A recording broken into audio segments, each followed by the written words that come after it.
మందులకి సప్లిమెంట్స్కి ఉన్న డిఫరెన్స్ సింపుల్గా చెప్తాను. మందులు ఏం చేస్తాయంటే సిమ్టమ్స్ని తగ్గిస్తాయి, ప్రాబ్లమ్ని కాదు.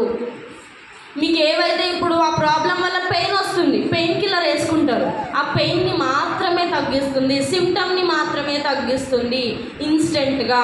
మరి సప్లిమెంట్స్ ఏం చేస్తాయి? మీకు లాంగ్ రన్లో, దీర్ఘకాలంలో మనకు ఆ ప్రాబ్లం వేర్ల నుంచి మనకు ఆ ప్రాబ్లంని పర్మనెంట్గా తగ్గించడానికి సప్లిమెంట్స్ అనేవి హెల్ప్ అవుతాయి. సో ఇక్కడ మనకి ఒక సైంటిస్ట్, క్యాన్సర్ని డిస్కవరీ చేసిన సైంటిస్ట్ ఈయన, నోబెల్ ప్రైజ్ విన్నర్ ఈయన, డాక్టర్ ఆటో వార్బర్గ్. ఈయన మనకి ఏం చెప్తున్నారంటే, no disease including cancer can exist in an alkaline environment. మన బాడీ ఎప్పుడైతే ఆల్కలైన్ కండిషన్లో ఉంటుందో అక్కడ క్యాన్సర్ కూడా పుట్టే ఛాన్స్ అనేది ఉండదు. మన బాడీలో మినరల్స్ అనేవి అంత ఇంపార్టెంట్ రోల్ని ప్లే చేస్తుంది.